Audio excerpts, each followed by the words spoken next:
Here you go.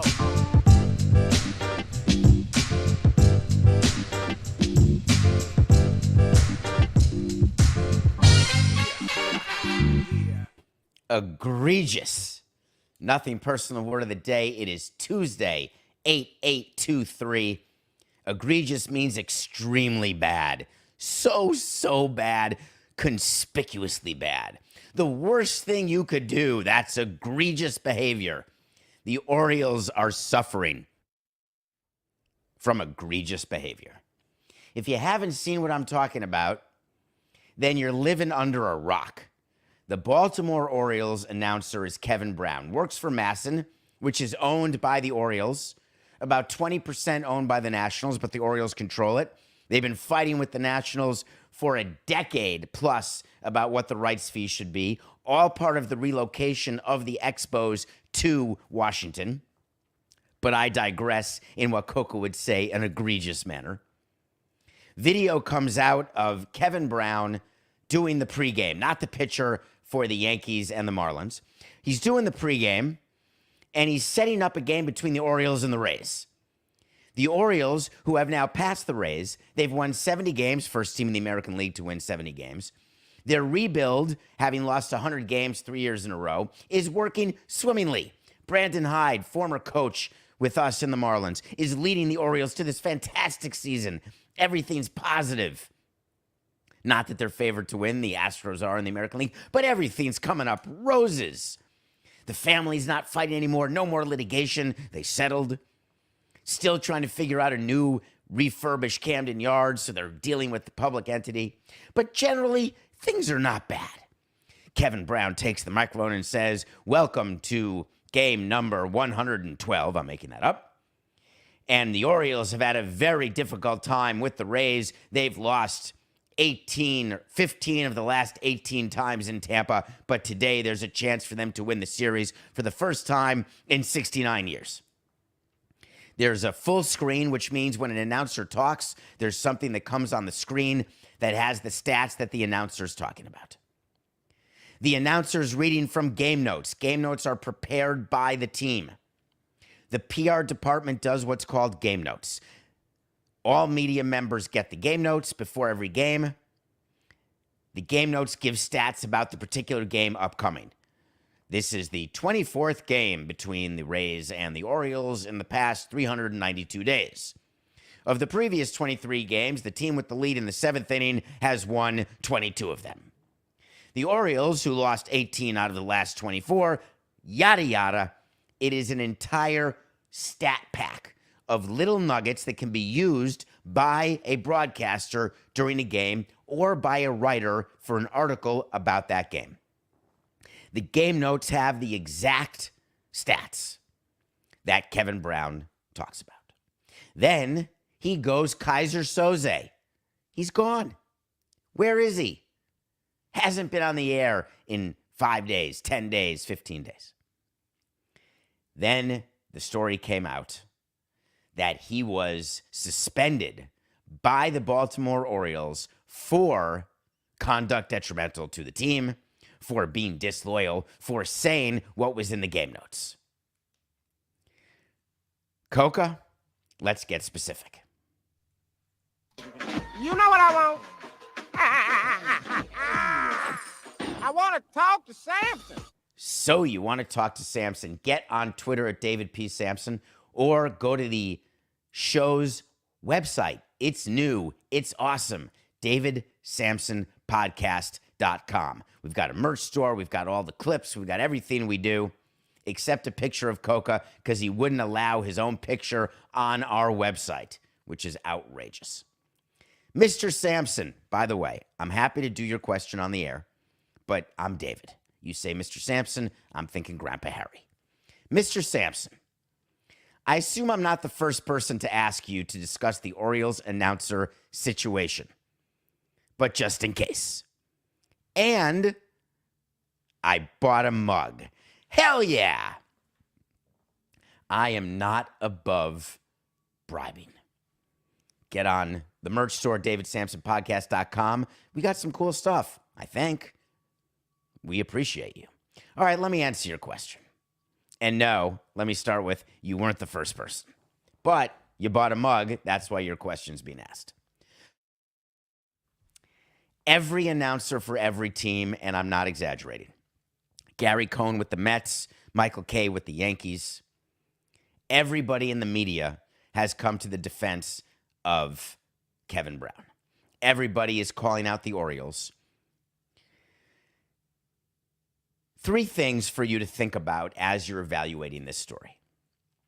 Number 1, any announcer who tells you that nobody from management has ever gone into the booth or spoken to the announcer pregame or postgame about things the announcer has said is not telling you the truth.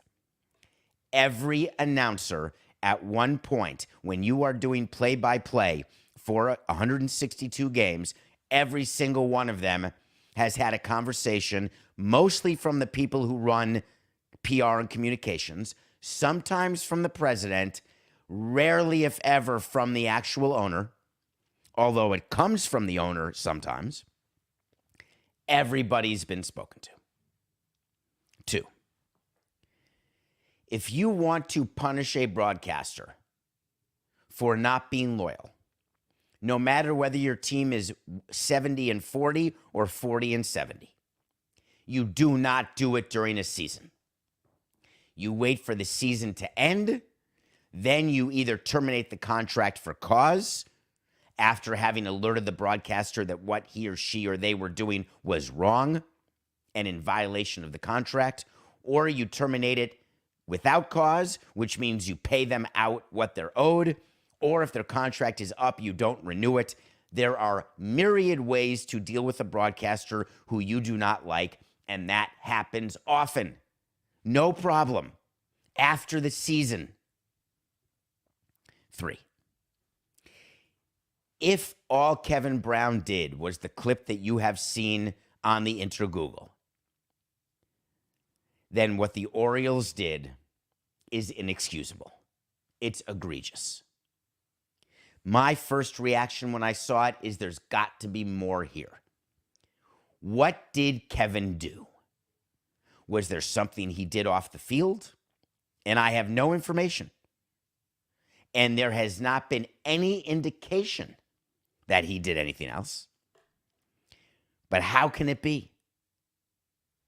The clinching moment for me that Kevin Brown has not done anything else off the field that would cause him to be suspended and or terminated is that once the PR avalanche started against the Orioles, you can be a moron and still take your temperature that you're on the wrong side of a story. If there was something else going on that they had hoped to keep private, you leak it to make sure it's not private anymore. You've got to provide cover for yourself as an organization. If you've done something that you believe is right, there's a reason that's not being reported, you leak it to get it out. The Orioles have not leaked a thing. In fact, all the Orioles did, when asked, is say we don't comment on personal matters, but we look forward to hearing Kevin's voice soon. Example, and this is absolutely no basis. Is Kevin taking a mental health break? Is he in rehab? Was he arrested? Did something happen with his family? Are there marital problems? I can give you the top 10 list, Ace Ventura style, of things that would cause a broadcaster to step away during a season. There are also broadcaster vacations that happen during the course of a season. No problem. But the narrative out there is that there is causation between what he said about the Rays and the Orioles and him not being on the air. You've got to eliminate that. If you're not willing to do it directly, which the Orioles were not, then leak it. Absent that, that means John Angelos or Louis Angelos, the sons of Peter Angelos. Peter Angelos, do not blame him. He has not been involved. He is not involved. Is it possible that John or Louis was watching the broadcast and was angered or annoyed and wanted him off the air. 100%. Owners watch the broadcast with the sound on. I always wanted our owner to watch with the sound off because I knew we were going to get a call every single game. Sometimes we'd go into the booth during the game. Sometimes we'd say we went into the booth during the game and didn't. We would use our best judgment to decide when we had to follow through on the demands of the owner. Very common. During owners' meetings, there's conversations about this stuff. Did you hear what my guy said? Did you hear what my guy said? Do you know how many owners call MLB Network and call, at the time, Tony Petitti, Rob, Bud? Every day, there is a different team calling MLB about what's going on in MLB Network. We don't like the order of the highlights. We don't like the conversation that took place about our team. We don't agree. Have it changed. Have that person removed. It's a Tuesday, folks. Literally today. That's a Tuesday. Is it possible that the Angeloses called somebody and said, we are so angry, we don't want to hear his voice anymore. You must suspend him.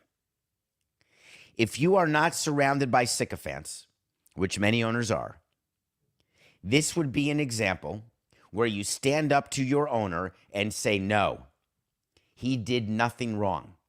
Let me give you an example of things that are worthy of suspension. The Baltimore Orioles yesterday further proved how much money they're pocketing by not adding salary at the deadline. What an absolute disgrace. Unacceptable. The Baltimore Orioles today signed the worst free agent possible. How could people not realize what a bad fit he is? He stinks. That's an example. The manager of this team is as 4869. The manager of this team is as incompetent as the general manager, and that all comes from the buffoonery of the ownership. I cannot believe the direction of this team. 100 losses a year with no hope in sight. Are they really not playing Cedric Mullins today? How dare they in a must-win game of great import? I can give you 50 examples where we would want the broadcaster to not say it. As a matter of fact, we give things to the broadcaster in advance of games of stuff they can't talk about and stuff we want them to talk about. They are your mouthpiece. They are an extension of your team. All of this talk about we're neutral. We're not homers. The audience wants neutrality.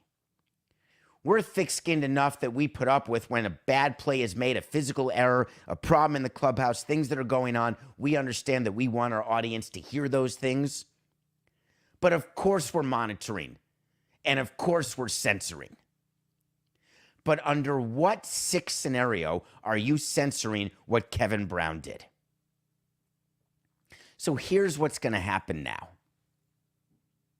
He's going to be back. And the Orioles, if they have any competency in the front office, will have to speak to Kevin Brown about what he will say when he's back for his first game. I think you'd agree it's going to be the most watched Masson game of all time. Everybody will be looking to hear, does he say, I'm back, baby? Does he use the word of the day for a third time in 3 weeks? We're back, baby. Let me tell you what to look for. He's not going to say a word. He is going to come back and call the game, do the intro, do everything as though nothing had happened. That is what I would insist upon, but I would get word out in other ways. I would have my director of PR. I would have my team president. I may even have the GM, but probably not. Someone say something when he's coming back, but I would say to Kevin Brown, you just do your game. If there is more to this story, either A, you will have heard it leaked, but B, he won't be back next year. So we'll see what happens. Egregious. Can't believe it. You know what's egregious? Suspending players for things they didn't do. That happens. It happens in all sports. Sometimes you're the instigator. Sometimes you're the second one and you get the bigger suspension. Sometimes there's more to a story that we don't know about, which causes suspensions to be what they are. Major League Baseball moved quickly to announce the suspensions following the brawl between the Guardians and the White Sox the other day. You watched the video. You've seen all the follow-up, the embarrassment of what happened with Jose Ramirez and Tim Anderson. You watched Tim Anderson get knocked. Literally, Ramirez knocked him out.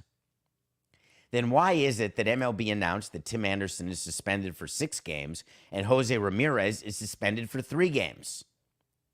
What exactly happened where MLB felt that a suspension for Anderson twice as long as Ramirez is what's appropriate? This is what happens when people in the media comment on things and they don't have the full picture. Tim Anderson is someone who MLB has been trying to work with for a very long time. He has been in the center of many issues, as you know. MLB had no choice but to suspend him for 6 games, pending appeal, trying to get him to understand that the way he acts and the things he does enables other teams to pinpoint him, to get under his skin, to game him to where the best player on the White Sox is ineffective. These are pre-game conversations. You watched in The Last Dance with Michael Jordan. If there's a weakness with an opposing player, Michael Jordan is going to exploit it.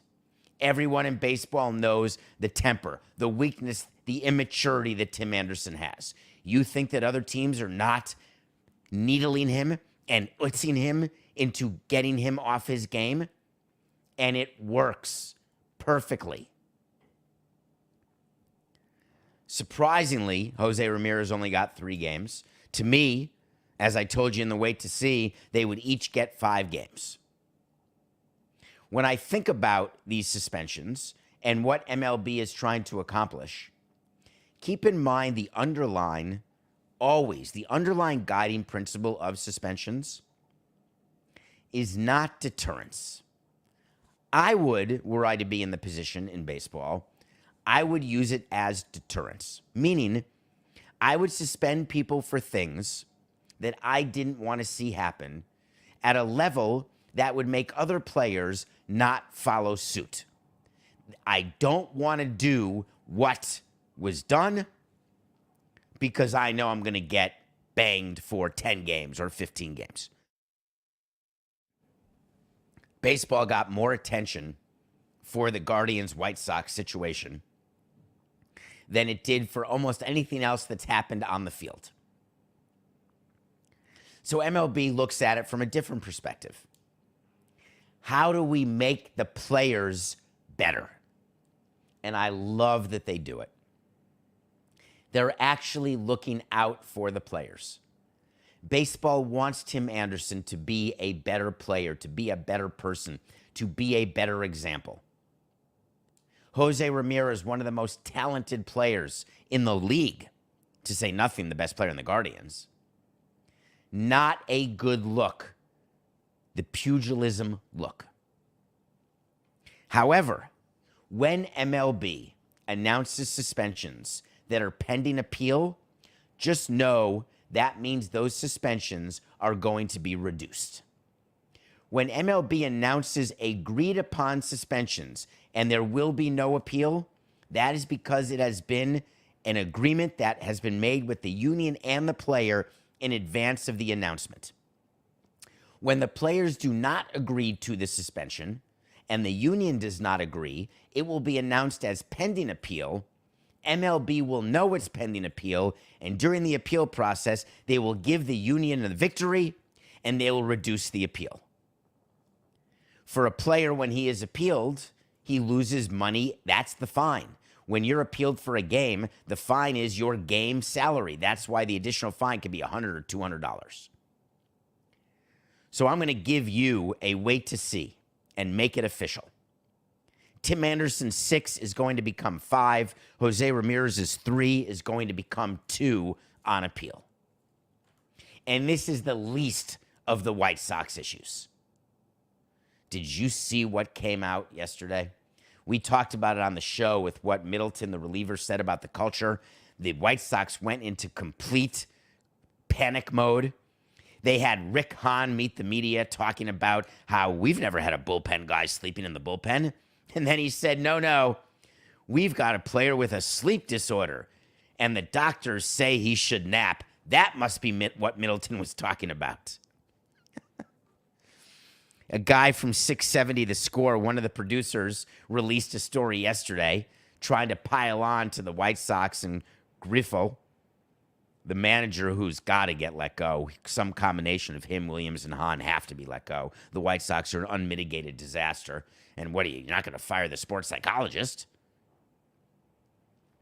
The guy from 670 The Score came out and said, Yasmani Grandal, who's in the 4th year of a horrific deal, they can't wait to be done with him. He will not be renewed. He will not be re-signed by the White Sox. Apparently, he and Tim Anderson got into it. Grandal denied it. But before the All-Star break, apparently Grandal wanted to leave early and start his break early. Tim Anderson made a comment, and then Grandal slapped him. Who slapped who? Why it happened? Couple of things. Players leaving early for the All-Star break, if they're not going to be in the lineup, they ask every year. I was a no every single time.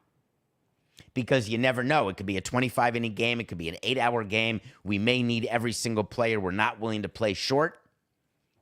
But players asking to leave, it happens. We've let players leave during the final game of the season when you're not going to be in the playoffs and they want to catch a flight. They want to leave. On certain occasions, we'd be a yes. Pre-All-Star break, we are a no consistently. That said, these are just examples of the symptoms that exist inside the White Sox. Lance Lynn is their pitcher who got traded at the deadline. The irony of Lance Lynn coming out, who's pitching much better now than he was when he was with the White Sox, he came out and said specifically, you know what? He's not wrong. I found that to be interesting. I was there a lot longer than Middleton. He's not wrong. Oi, it's pile-on time in every way. I think the White Sox are going to have some decisions to make in terms of their situation the rest of the season. Their losses at the end of the year are going to look like a 9. They're going to lose 90 games. They're terrible. All right, when we come back, there has been action in college sports. Exactly as Skipper said there would be, as we talked about last Friday on the Le Batard Show, as I talked about yesterday, as Coca nailed in terms of what's happening with the Pac-4. We are going to get you up to date on what's going on as the Pac-4 becomes the Pac-0. We'll be right back.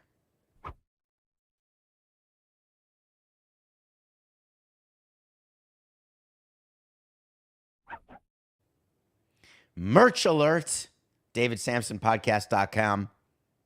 Let's do that again, Coca. Can you do another wipe? Okay. 2, 6, 84, 9. Welcome back to Nothing Personal.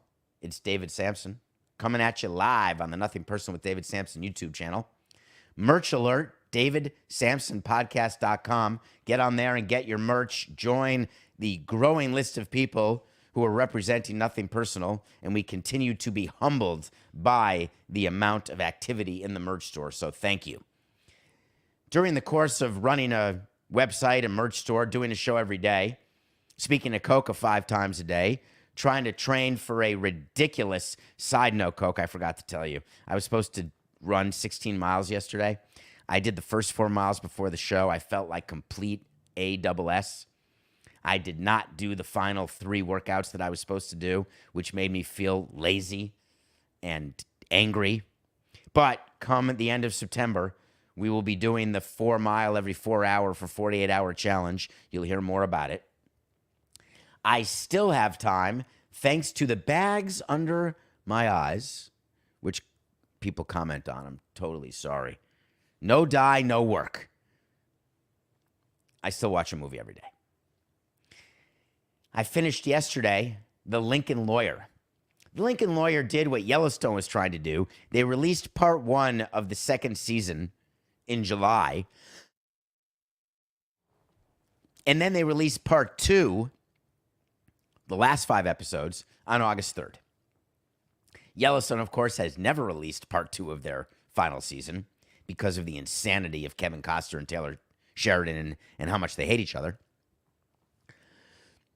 But The Lincoln Lawyer, and I like this, 5 episodes on July 6th, watched all 5. 5 episodes on August 3rd. I just finished the final one. It's a series. Remember the movie with Matthew McConaughey? We reviewed season 1 when it came out, whenever it was last year. Season 2 was just as good. Adrian Samson. Not his name. That's the pitcher. Angus Samson. Nev Campbell, starring Manuel Garcia Rulfo. It's about a lawyer, and it's quick. It's got great music, great pace. There's a mystery. There's a case throughout the course of the season that continues. It's got a romantic side. It's got a organized crime side. It's got a violent side. It's got a family side. I found it to be completely entertaining and completely worth your while. If you haven't watched The Lincoln Lawyer, I don't have it first on my list of things to watch, but if you're up at 2 in the morning, bang it out. If not, watch it 1 episode at a time if you need to. The Lincoln Lawyer. It's so weird to invest hours of your life and then have it condensed into a 3-minute review. I was thinking about Siskel and Ebert, who sit there and watched movies when they were alive, and now Ebert.com is still a website where their reviews are actually good, certain of the reviewers. You spend hours watching a movie, and it gets condensed into 2 or 3 minutes. My investment in House of Cards, or in This Is Us, or in West Wing, like when you really invest and then, hey, that was a 3-minute review. God, that feels weird. All right. The Pac-12. How are we doing with them? Can you imagine? You wake up and you're the Pac-9 and then the Pac-8 and then something happens, you're the Pac-4. When you're one of those 4 teams, you realize that you've got to get somewhere else as quickly as possible. And guess what we discovered? By the way, thank you for the order right now. And thank you for the email. You can email on davidsamsonpodcast.com. And someone just emailed, and I love this, so let me just laugh with you. Coca, someone just emailed an order and then a question, and it started with, I love your show. So my question is this. It's 8:28 Eastern. If you love the show, are you watching it and emailing me? Do you realize that I get an alert and I can see the emails sometimes?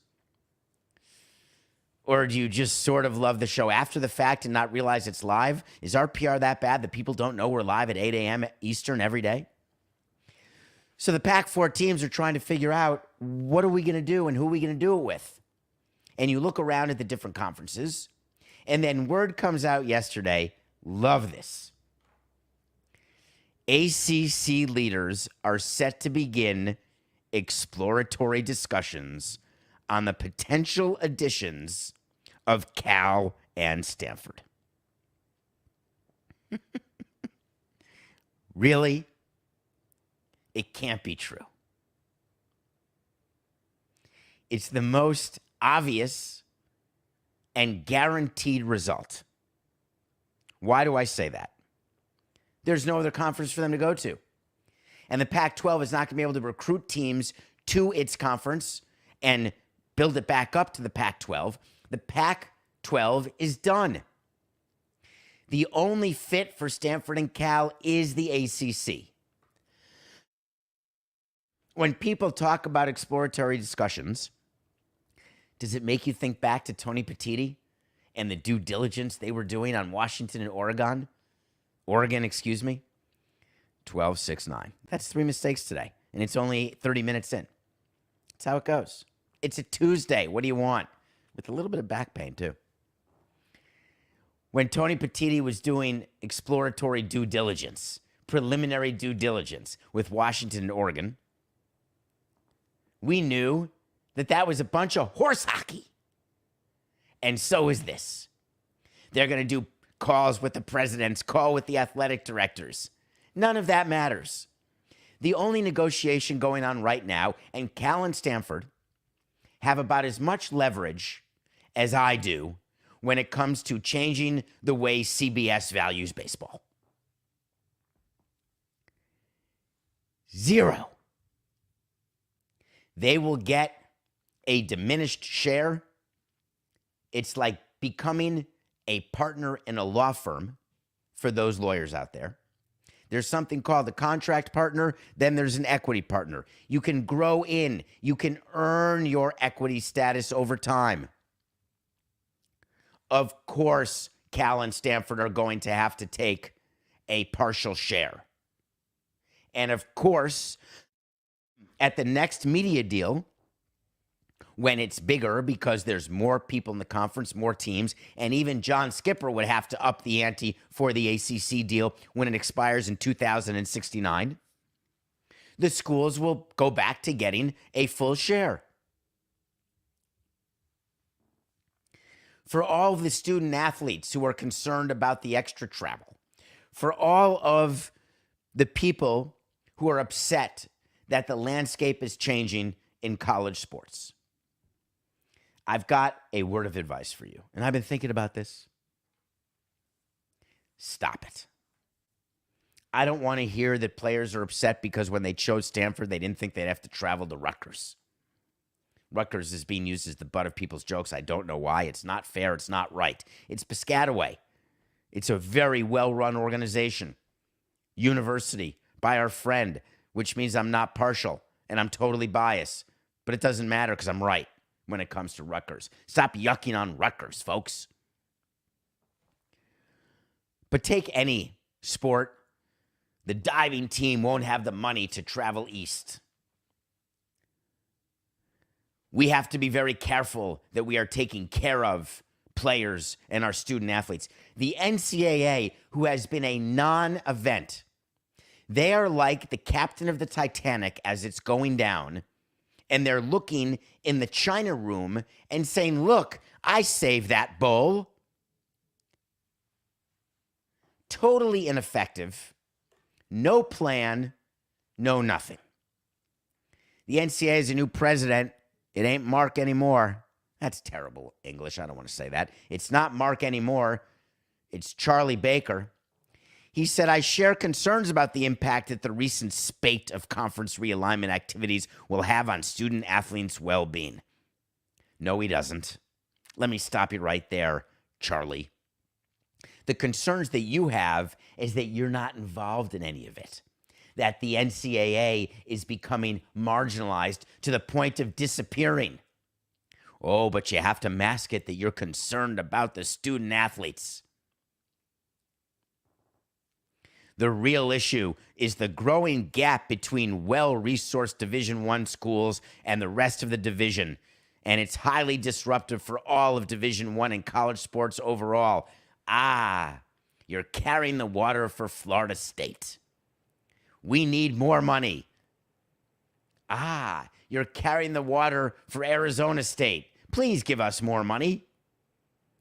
We are the NCAA. We will represent everybody's interests. We'll represent the rich. We'll represent the poor. We will be your president for all people. Forget Republican, forget Democrat, forget any of it. We are the organization of the people and the schools.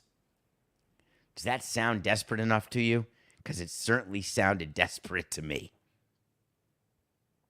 He then went on to say, and this is great. Let me read the quote and then tell you why I love it. I believe D1 university and college presidents, commissioners, and the NCAA should work together to explore ways to address the impact that this growing gap, revenue gap, is having on student-athlete well-being. The reason I'm laughing is when you want to stop the avalanche of marginalization, what do you do at your office? What do you do in your life, in your family life, when you feel as though you're not a part of a decision or a part of something that's happening or a strategic plan? You come up with, hey, I think we should all have a meeting about blank. I think we should all have a call. Let's do a Zoom. Why don't we just all jump on a Zoom and talk about blank? That's you interjecting yourself into a situation that has nothing to do with you. And you're doing it because you want it to have something to do with you, because if it does have something to do with you, that's how you can explain your importance to your company or your organization. It's textbook. College presidents, commissioners, and the NCAA. Here's what's happening, Charlie. College presidents and commissioners are meeting, just not with you.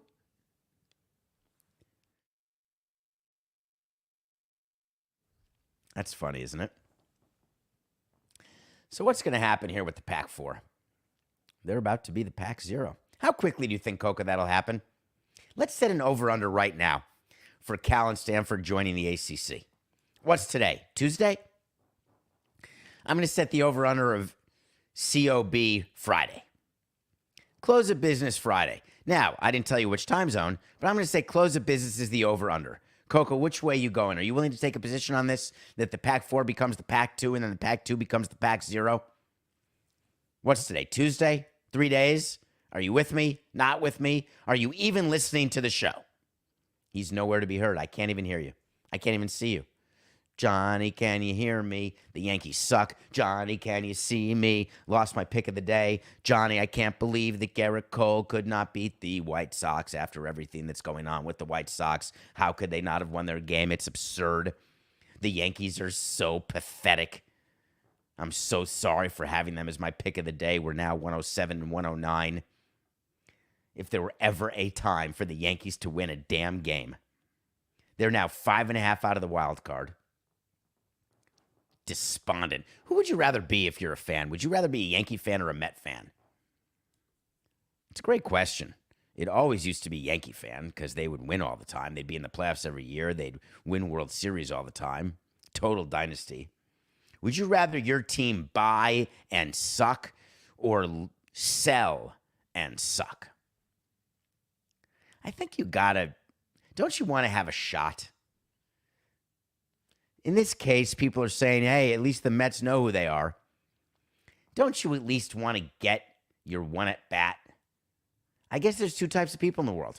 There's people who just want to watch the life pass them by. Don't participate in anything. Just watch it.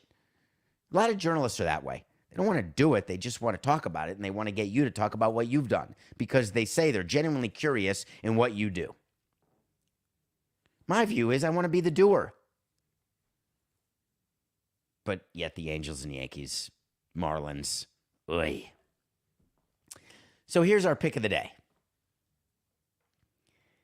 Framber Valdez has his first start since his no-hitter, his complete game Maddox. Remember the 93-pitch no-hitter? It happened 5 days ago, 6 days ago, whenever it happened, whatever day it was, I can't remember. Maybe Wednesday the 2nd. Oh, no, it was the day of the deadline. It was actually Tuesday the 1st, exactly a week ago. Because the day they got Verlander is the day Valdez had the no-hitter. How's that for my memory, Dr. Strangelove? I'm totally fine up here. No cognitive decline whatsoever. Christ, what were we just talking about? Got it. Nothing. Personal pick of the day. Framber Valdez, they're going against the Orioles. Astros, Orioles. Who do you think wants to win this game more? Clearly the Orioles. They want to show the Astros, hey, not only are we better than you, but we're ready to compete for the pennant. What do the Astros want to do as a veteran team? They want to stick their thumb right on the back of the Orioles jersey and say, no, not yet, young men. I'm taking Valdez minus 130 over the Orioles. He's not going to pitch another no-hitter. There's only one guy who's gone back-to-back, a guy named Johnny Vandermeer. But Orioles will lose to the Astros because the Astros are good. Get ready for them to win the pennant again. The Astros did something awesome yesterday. They went to the White House. I would just like to mention that Joe Biden making a joke about Dusty Baker's age made me smile and sad because Dusty Baker is now the oldest manager to ever win the World Series, and he took that record away from Jack McKeon, who won it with us in 2003. All records are meant to be broken. He held the record for 20 years. It's pretty cool. I thought he would hold it for longer. That said, congratulations. I love the fact that teams are going back to the White House. It is very sad when they didn't go for whatever political reasons because it's such a great, great honor. I remember we went to the White House in the off season of 2003, and it's just really cool. You're standing there. I actually have a picture of us in the White House behind me to my right, and I don't think the camera can see it, but I could move the camera during the show. Coca, can I do that to show that picture, or is that really a bad thing to do? It's too risky, I think. But I'm going to try it. Why wouldn't I? Hold on. Watch this. Tell me if this works. Ready? Oh, wrong way. And there it is. Right there. Can you see it next to the bookshelf? Okay. Sorry, Coca. That's horrible that I just did that. And now it's not even again. All right, I won't do that again, I promise. All right. Wait to see when we tell you something's going to happen. And when it does, we told you we'd revisit it. When it doesn't, we told you we'd revisit it. I'm going to do a catch-up now. Don't fast forward through this because I want you to go back to these episodes because if you're new to the show, thank you. I think last report we just got, 21.9% of you. Thank you. Relatively new to the show. All the way back in May of 2021. That's over 2 years ago. I told you that Miguel Cabrera will not be a Tiger through 2023. I thought they'd designate him, release him, trade him because he was such a drag on their payroll. Guess what? On May 13th of 21, I was wrong. That wait to see did not happen. On April 1st of 22, and you can go to the archives and listen to these episodes, I told you that Daniel Snyder will complete his sale of the Commanders before 2024. Yahtzee. September 6th of 2022. Are you taking notes? I can't believe I got this wrong. I told you that the Big Three era is over in tennis, and I decided that I'm going to take the loss on that wait to see. Djokovic had a chance for the Grand Slam. He's won 2 Grand Slams in 2023. When I said the Big Three era was over, I really did not think that Nadal or Federer or Djokovic would dominate, and Djokovic has. Now, I could take the win because I could tell you that the era of one of two of those three playing each other in every finals, that is over, but I'm still taking the loss. How about November 29th of 2022 when I told you that Messi is going to get a piece of Inter Miami? How about that one? You all thought I was crazy. Back in November of 22, that's a yes. March 24th of 23, we started talking about NHL Pride Night and all the players who weren't wearing the jerseys. And I told you that NHL is going to move away from Pride Nights. I'm taking a yes and a no on that. Let me explain why. The NHL has decided that players and teams will no longer be allowed to wear Pride jerseys during the warm-up skate. There will still be Pride Nights in the NHL, but the NHL itself is not in any way supporting them. So that's sort of a yes and a no. What about Saquon? April 13th of 2023, when the franchise tag was put on Saquon, I gave you an official wait to see that he's going to sign it, and I was wrong. He ended up not signing the tag, not doing a long-term deal, so I wish I could get credit. He did do a 1-year, I think $11.1 million deal, but I'm taking the no. I told you on May 22nd what I thought the Padres should do at the deadline. I can't believe they were not sellers. They should have been sellers like the Mets. They actually have a chance to win the wild card now because all the teams above them stink so badly. Diamondbacks, Reds, Marlins, terrible. The Padres did not sell. I got that wrong. 4 days later, I gave you a wait to see on May 26th. How about the NBA flop rule? I said, that's going to happen. Wouldn't you know it? The NBA passed the flop rule. That's a yes. Remember on May 31st of 2023, when MLB took over the TV rights for the Padres? Go back to previous episodes and we spoke long about the bankruptcy of the regional sports networks and of Sinclair, Diamond, Bally's, etc. I said MLB is going to take over more than just the Padres. Guess what? They've taken over the Diamondbacks broadcasting rights also. That's a yes. June 9th of 23, I said Noah Syndergaard will not be on the Dodgers postseason roster. He won't be. He was traded to the Guardians. That's a yes. June 26th of 23. This one pisses me off, actually. I gave you a wait to see on June 26th for all you Yankee fans. I said Aaron Judge will not return from the injured list. He had that toe issue before August 1st. He came back July 28th. Come on, man. That's a no. And then finally, just yesterday, I told you that Jose Ramirez and Tim Anderson would each be suspended for 5 games. As you heard earlier in the show, I was wrong. Ramirez was only suspended for 3, and Anderson was suspended for 6. That means I got the wait to see wrong. Credibility. Follow up. We will do it for you here on Nothing Personal. You don't get that anywhere else with the other gas bags. Everyone else just said stuff to say it. They don't revisit it. When I'm wrong, I'm wrong. I'm wrong. Sometimes. And right others. All right, we'll be back tomorrow. Wait to see. It's just business. This is Nothing Personal.